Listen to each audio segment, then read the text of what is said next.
Former champion Samir Faiddine in the black touch of gloves, and expect a very, very high pace in this one. You would say in terms of striking that Aaron Aby is more of a volume puncher, more of a one-shot knockout power in Samir Faiddine. Aaron Aby though got a good ground game, good submissions, good scrambles as well.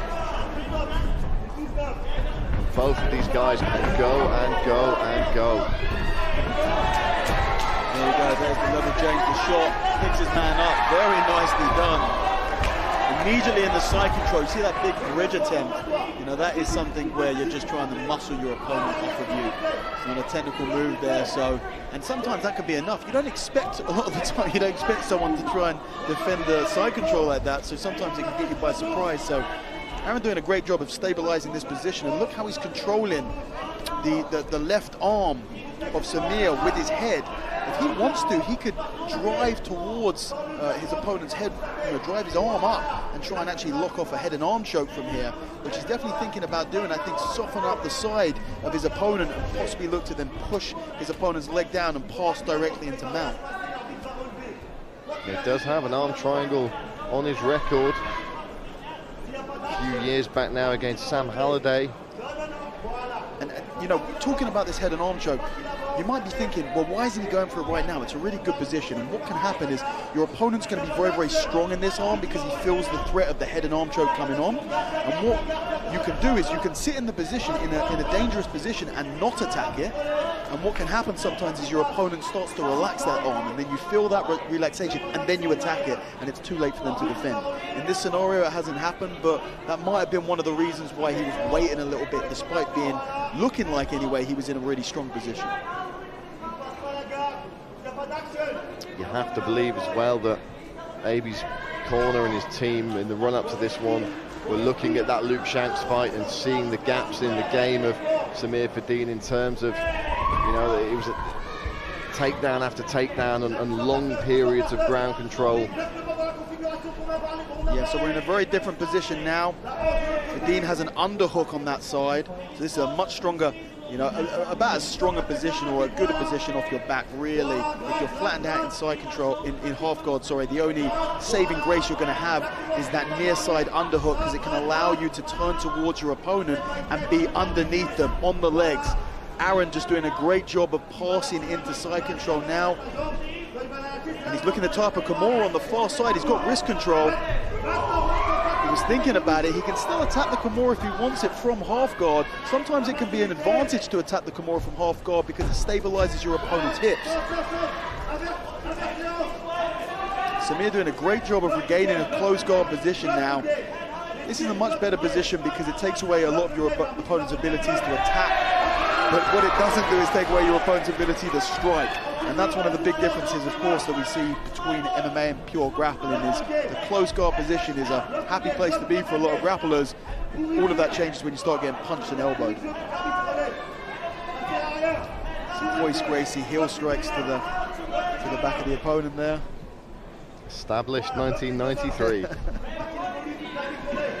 Aaron Aby's corner seeming very, very happy with the output so far.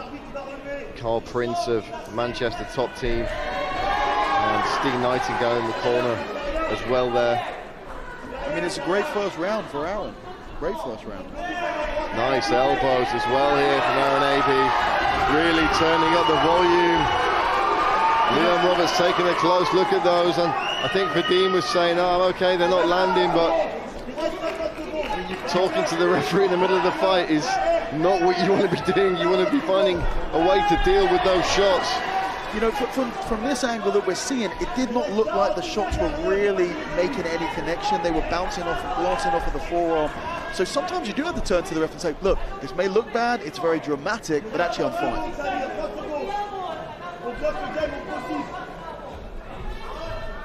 Aaron's passing in the half guard quite effortlessly there. He's pushing the leg down. He's going to try and take a straight mount position.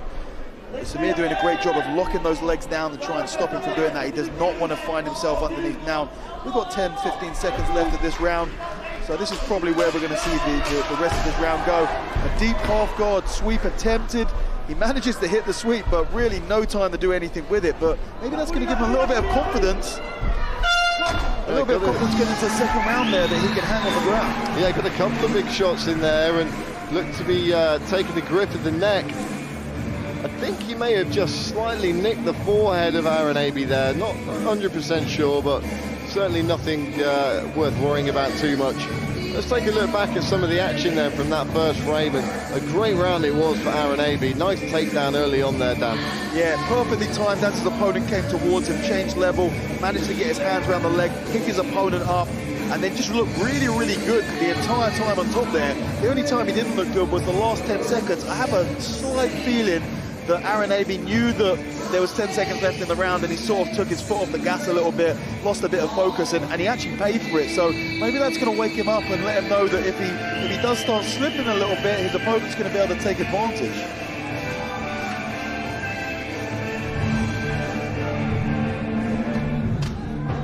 Yeah, Aby does look to have just a little nick on the forehead there, but it's certainly not bleeding, certainly nothing to worry about. Touch of gloves, round 2 underway. Forget we have a 4-fight main card coming your way, 8:30 p.m. local time, live on UFC Fight Pass and other network providers. And that was a nice right hand from the former champ there.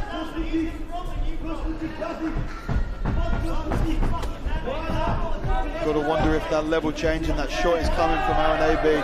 He had so much success in the first round.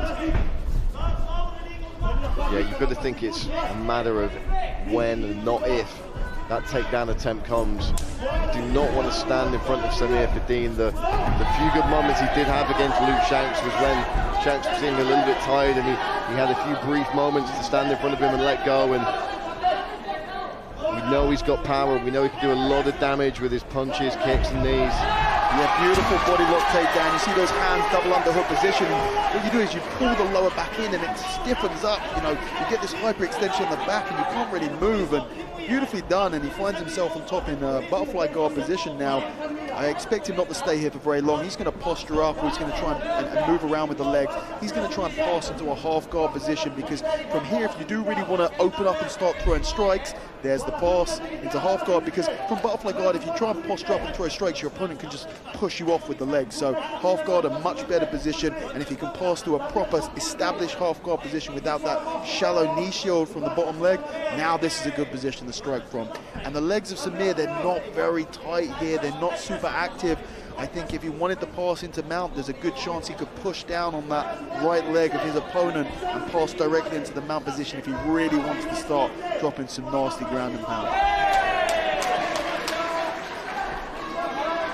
Aaron Aby right in front of his own corner team as well here, so perfectly placed to take position, take instruction rather. It looks like he's trying to use his shin to pin the forearm of his opponent. Big elbow there, looked like. Allowing himself to be put back into close guard. Interesting from here. I think, I think the strategy here is, it's changed from I'm going to try and pass, I'm going to try and maybe look for an opportunity to submit. I think the strategy is very much being solidified as I'm going to try and get a ground and pound finish. So positions that are best to do that from, close guard is good, half guard is good, side control is not good.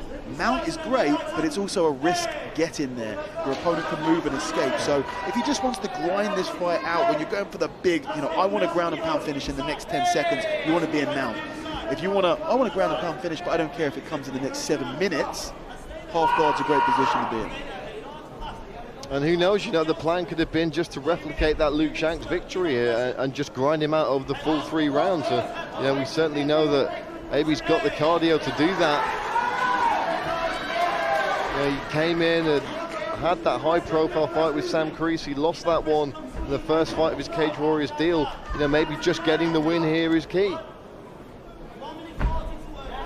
There you go, putting himself back inside a closed guard. I think it's obvious what he wants from here. He wants a position where his opponent has no chance of being able to create space and get back to the feet or turn.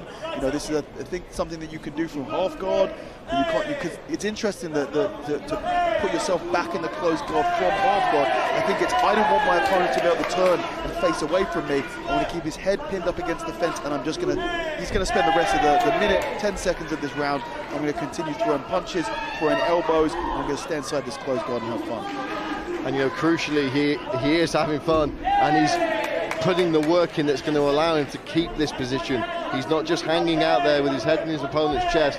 He's posturing up, he's landing punches, landing short elbows. Yeah, because from close guard, when you're on your back in close guard, Samir's position, it's difficult to do much if the person is grappling like this. If you don't have really good skills off of your back, you're kind of stuck doing whatever your opponent wants. The person on top is dictating whether there's any movement in position. So we're seeing a pass in the half guard here. 30 seconds left. Looks like he's thinking about a far side Kimura. There we go. He makes those hands connected. Now this isn't a bad position at all, trying to loosen up the leg. Personally, I think if you're going to attack a Kimura here, stop loosening that grip on the wrist there, because when you do that, what the opponent does is he gets deep in that underhook, and now you struggle to get the hand again. So if he wants the Kimura, go for the Kimura. If he wants to strike, then just go ahead and strike. Couple of nice elbows there instead, and another strong finish to this round for Aaron Aby, and that's 2 big frames in the bag. And you know, possibly are we looking at a 10-8 there in that round, because there was very little comeback from Faiddine. I mean, I wouldn't say that the damage was too high from Aaron Aby there. It was more of a consistent flow. Yeah, I think you can make an argument for it. We didn't see any close to fight finishing flurries from the ground and pound there, but very, very dominant the entire time. Well, we've always been talking over the past few years about damage, dominance and duration. The focus is shifting now to being much more towards damage rather than the other two. You always had to consider it when someone had the other two, but now you're really looking for that damage as the key factor to be giving a 10-8. So not a huge amount of fight-ending shots, as you say, but a consistent stream of ground and pound for Aaron Aby here. Certainly won the round comfortably. Whether it was a 10-8 or not, that'll be up for our judges to determine.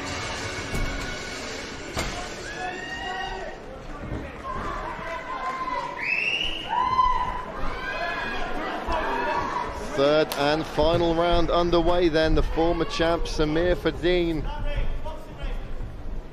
tournament semi-finalist Aaron Aby, looking for his first win in the yellow gloves. Oh, nice leg kick there from Faiddine. Went low. Aaron switching his stance up a little bit now. Nice combination. As we said earlier, Dan, much more of a volume guy on the feet rather than a power puncher is Aaron Aby, but Samir Faiddine's got to do something here. He's 2 rounds down. He's going to need a finish, or he's going to need an absolutely spectacularly dominant third frame to even this one up. I think reality is that he needs a finish at this point, and you know, he's in the place to get it. Look, he won the title with a 3rd round knockout against Sam Creasy. Here we go, the level change again, and so far there hasn't been a huge amount of resistance from Samir Faiddine when it comes to defending these takedowns, and the takedowns do tend to become a bit more labored, a little bit harder to do as we get toward, towards an end of the fight. 3rd round, that high elbow guillotine is a strong position there, and it forces Aaron Aby to actually give up the position entirely. But look at this nice half guard position. See how that leg is trapped? Nice hip bump off of that position, but again, you've got to expect Samir's going to try and actually stand up from this position. I don't think he wants to get dragged in. Can't quite see whether he's still attacking the guillotine, but it looks like he might be. We can see a different angle here. I think he still has a forearm underneath the neck, and from here he's not going to realistically be able to do this from an arm in position, but if he can get his hands connected in an arm out position, well, now he can really start to raise that elbow high and get a lot of pressure on the neck. That forearm was certainly underneath the neck in a good position when he got here, because you saw what a dramatic reaction Aaron Aby made to give up that position completely. He fights the hands, and now he finds himself again in a deep half guard position, and a beautiful attempted sweep there. He turns into a dogfight position and then turning backwards. You do this a lot of the time. You turn towards your opponent, they base towards you, and then you turn away. Another guillotine attempt here. Expect to see Aaron try and fight those hands off again. You see, here's the switch. He was underhooking that arm in an arm in position, not great for where he is, but if he can get his hands connected over the top of the shoulder, well, now you're talking about a possible submission here. Yeah, and there he is trying to find a way through. Yeah, but Aaron's doing a great job of keeping that shoulder very, very tight, and he's hanging, you know, Aaron is not just defending in this position. He is actively looking to take a sweep from here and defending the guillotine at the same time. He keeps on trying to come up to this dogfight position, and as he turns back in, gives up the guillotine again. This is certainly the best position we've seen from Samir so far on the ground in this fight. Yeah, Samir Faiddine taking over in this third frame. Will it be enough, though? He may need that finish. He's going to have to do something pretty dramatic here in the closing minutes. Looking to get the ground and pound in on Aaron Aby here. Aaron thinking about far side Kimura there for a second. Samir in a good position. You know, like we said, he kind of needs a finish here, so I wouldn't be surprised to see that knee coming over into a mount position. He's taking a guillotine again, or he's thinking about it, he's going to think about it now. Nicely done defending that, getting an arm on the inside. Tried to find an elbow on his way out, did Samir Faiddine, but this could be where Faiddine wants it. Aaron Aby looking for the takedown, doesn't get it. Takes that ground position, but comes out of the back door, does Aaron Aby. Yeah, it definitely looks like Samir has a lot more energy in the tank. He's still got all of that explosiveness, whereas Aaron really starts to be fatiguing, or starts to look like he's fatiguing here. Only a minute left in the fight. I don't think it's going to matter a huge amount. But yeah, so far Samir definitely having the best round of this fight. Right now, 50 seconds left. He's got to look to try and get to a top position or really start landing some heavy shots. Maybe even try and just step back and see if Aaron will oblige him on the feet for the last 30 seconds, but easier said than done here. I imagine Samir would be thinking right now, God, I wish this was a 5-round fight. Really starting to come into his own and actually look good in the grappling here. Aaron again looking for this deep half-guard sweep, but so far been completely unsuccessful with it. Samir just does a great job with his hips redirecting the movement and stopping his opponent, and then a few times we saw him attacking that guillotine over and over again, but not really getting deep in this. Another half-guard sweep attempt. This time looks better, but you see that movement beautifully done, stepping over. Aaron's still aggressive on this leg. As the buzzer goes to the last second, really nice fight. Hanging on for that takedown there. Well, another great fight here at Double Trouble Night 2. And that looks to me like it's going to be Aaron Aby's first win in the yellow gloves here on Cage Warriors. A valiant effort, though, from the former champ Samir Faiddine. And he did really come into his own in that third round down. Yeah, 100%. He looked really good in the top position. He just still, very rarely will you see someone in the third round still have so much explosiveness and movement and, you know, control over his positions so late in a fight. Looked really, really good there. And like I said a second ago, I think he'd be wishing that this was a couple more rounds. Let's take a look at some of the action from that third frame if we can. Aaron Aby with a nice combination to start things off. Not afraid to mix things up on the feet either. And it was almost like he just mistimed that kick and stumbled there, and it allowed Aby to find a way in. Let's throw this. Whoa, look, in the crowd here, Paul Hughes, the interim featherweight champion. And I've seen Jordan Vucenic, the actual featherweight champion of Cage Warriors, so interesting to see if they have anything to say to each other later tonight. But for now, let's throw it to our MC in the cage, Mr. Hal Chaplin, for the judges' decision. Ladies and gentlemen, after 3 rounds of mixed martial arts action, we go to our judges' scorecards. Your judges score this contest 29-28, 29-28, and 29-26 in favor of your winner by way of unanimous decision. In the blue corner, Aaron Aby!